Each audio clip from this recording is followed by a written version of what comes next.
Yeah, I just like to say that I like being called sister much more than professor. And I've continually said that if keeping my job means that I have to make any compromises in the liberation struggle in this country, then I will gladly leave my job. This is my position. Now, there has been a lot of debate in the left sector of the anti-war movement as to what the orientation of that movement ought to be. And I think that there are two main issues at hand. One group of people feels that that movement, the anti-war movement, ought to be a single-issue movement, the cessation of the war in Vietnam. They don't want to relate it to any other forms or kinds of oppression taking place in this country. There is another group of people who say that we have to make those connections.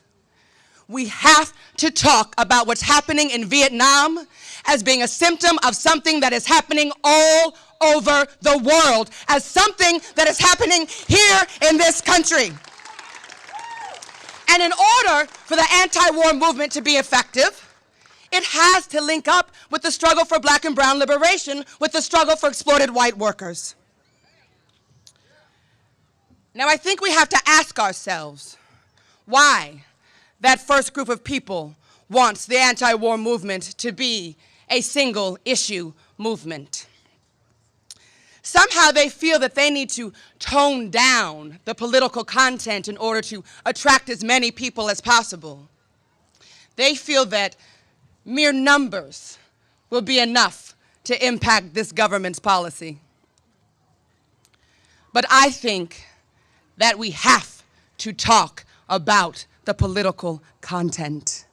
We have to talk about the necessity of raising the level of consciousness of the people involved in that movement. And if you analyze Vietnam, first of all, it ought to become obvious that if the United States were to pull its troops out of Vietnam, that repression would have to crop up somewhere else. And in fact, we are seeing that as the United States is being defeated in Vietnam, more and more acts of repression are occurring here on the domestic scene. And I'd like to point to the most dramatic one in the last couple of weeks.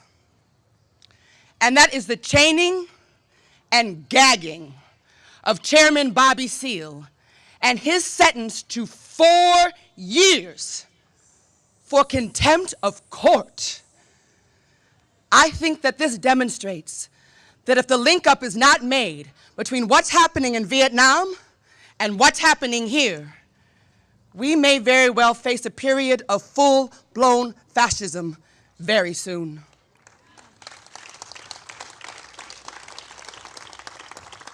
Now, I think that there's something perhaps a bit more profound that we ought to point to. This whole economy in this country is a war economy. It's based on the fact that more and more and more weapons are being produced. What happens if the war in Vietnam ceases? How is this economy going to stand unless another Vietnam is created? And who is to determine where that Vietnam is going to be? It can be abroad. It can be right here at home. And it is becoming evident that Vietnam is entering the streets of this country. It's becoming evident in all the brutal forms of oppression that we see every day in our lives here. And this reminds me because I think it's very relevant as to what's happening in Vietnam, and that is the military situation in this country. I saw on the television last week that the head of the National Guard in California has decided that all of their military activities are going to be concentrated in 3 main areas. Now, what are these areas?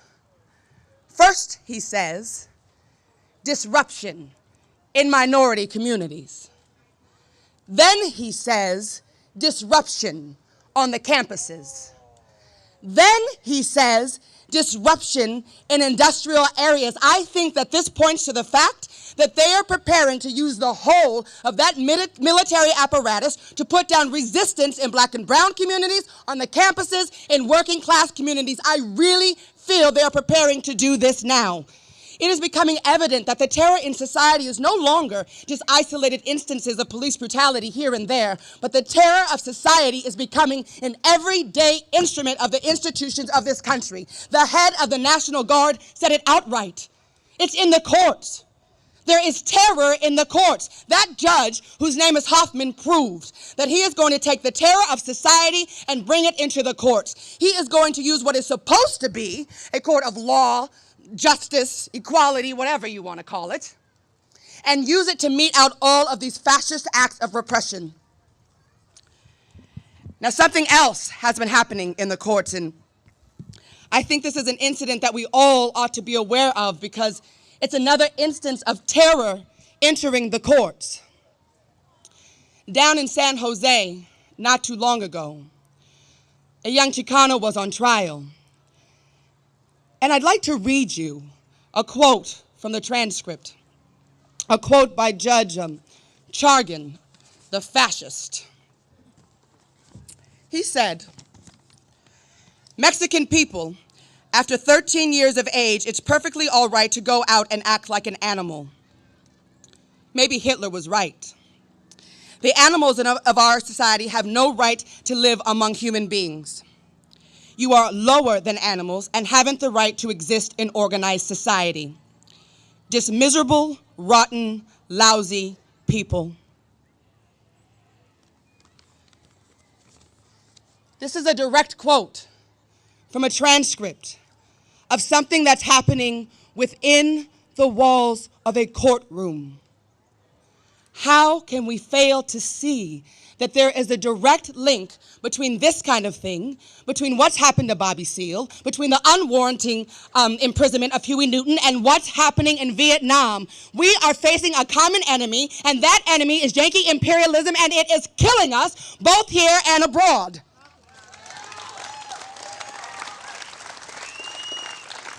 Now, I think that anyone who would try to say that in order to consolidate the anti-war movement, that we have to leave all of these other outlying issues out of the picture is playing right into the hands of the enemy. I mean, it's an old saying, and I think it's been proven correct again and again, that if the people are divided, the enemy will be victorious. We will face defeat. And I think any attempt to isolate what's happening in Vietnam from what's happening here is playing right into the hands of the enemy, giving him the chance to be victorious.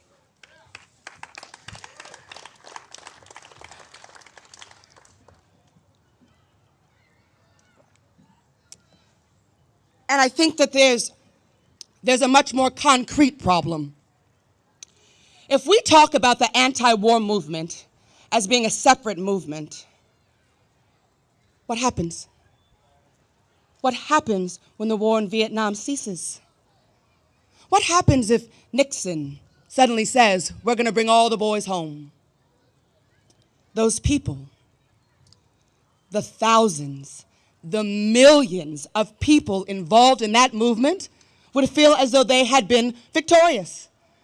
I believe a large number of them would be able to come home and relish in their victory and say, yeah, we won. Completely ignoring the fact that Huey Newton is still in jail.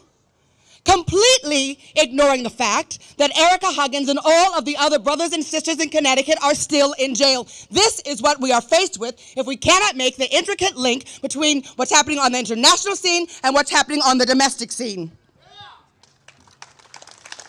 And I don't think there's any question about it because we can't protest the genocide of the Vietnamese people without at the same time talking about doing something about the genocide of the liberation fighters here in this country.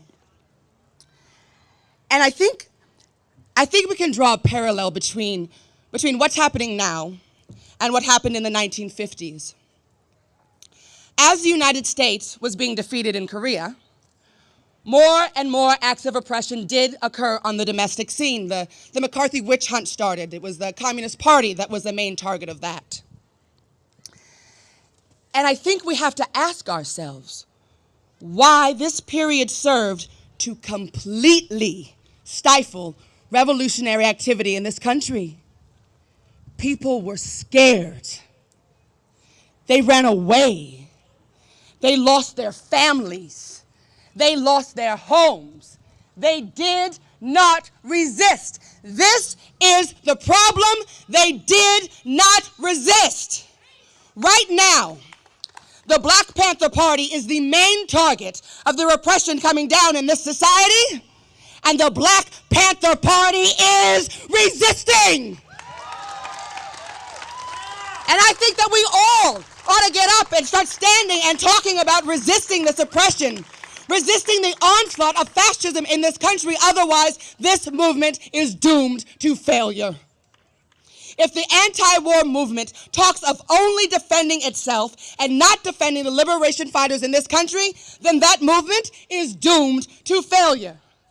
Just as we can say that we, in the Black liberation movement, in the liberation movement for all oppressed and exploited people in this country, if we defend only ourselves, then we too are doomed to failure. Within the whole liberation struggle in this country, the Black liberation struggle and the brown liberation struggle, the sentiment has always been against American imperialistic aggressive policies, because we have been forced to see American imperialism as the enemy.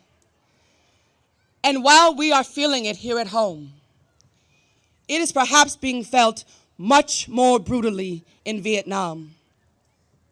It is being felt in Latin America. It is being felt in Africa.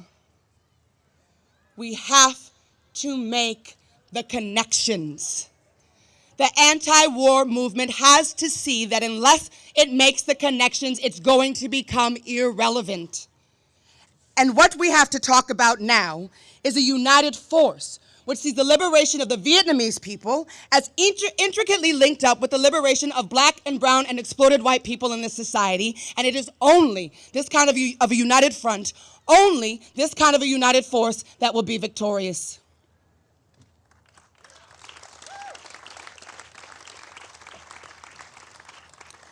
Now, I think that there's something else that we ought to consider when we are analyzing the anti-war movement.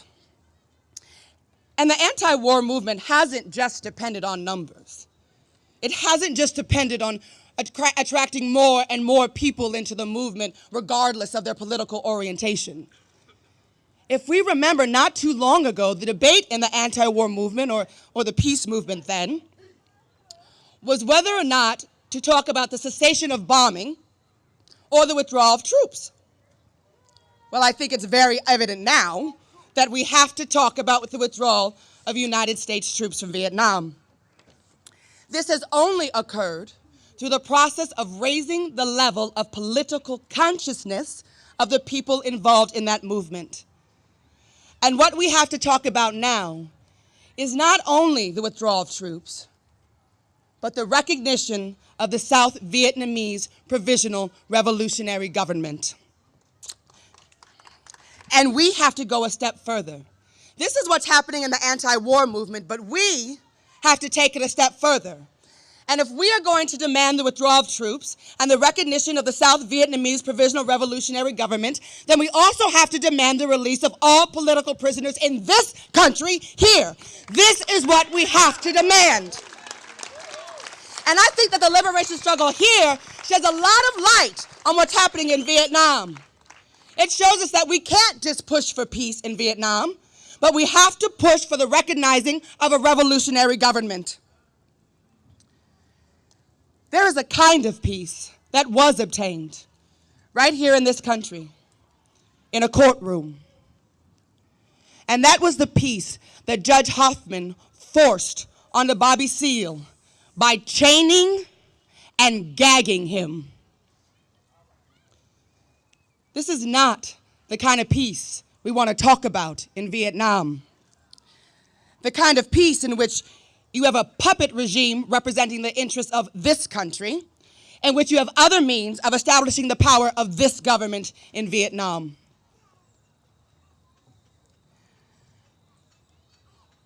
And I think on a much more personal level, we can draw some parallels, some very profound parallels, I think. I think we have to say that Bobby Seale's mother, when she learned he had been chained and gagged and sentenced to 4 years for contempt of court, felt the same as an American mother would feel if her son had been captured in Vietnam. And I think we have to say that Erica Carter and Yvonne Huggins felt the same when they found out that John and Bungie had died for liberation, as an American wife would feel here. The difference is in the political consciousness, and this is what we have to talk about now.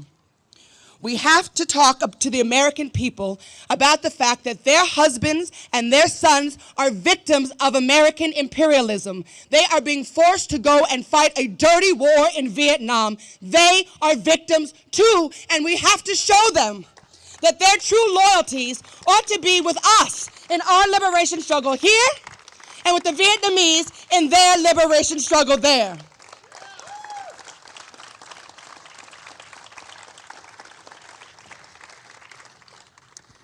Now, Bobby Seale once made a statement at a peace conference in Montreal that the front line of the battle against racism was in Vietnam.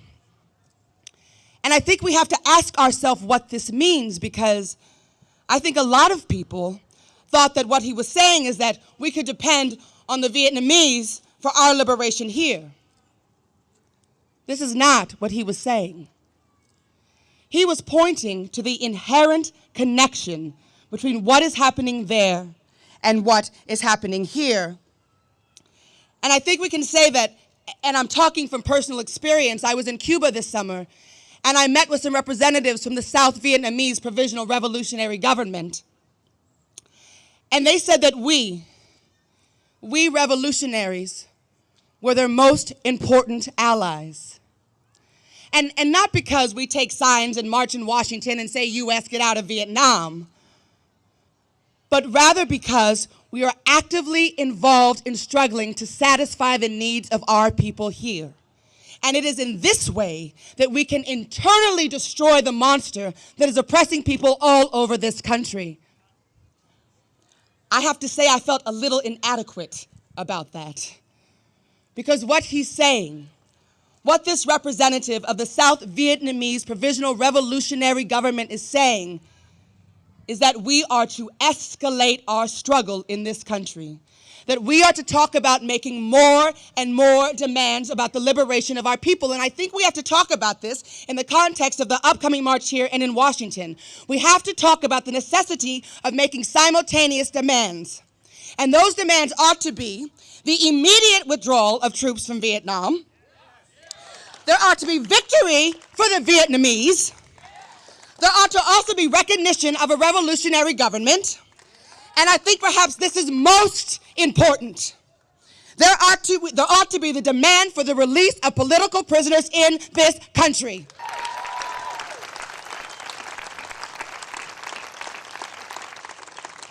Just one last thing. You know, Nixon made a speech on November 3rd, I think it was. And he said something that we all ought to pay attention to. We all ought to take heed of. He said, understand, the Vietnamese cannot defeat or humiliate the US government. Only Americans can do that. And I feel that it is our responsibility to humiliate and to defeat the United States government and all of the fascist tactics it is using to oppress liberation fighters in this country. Thank you very much.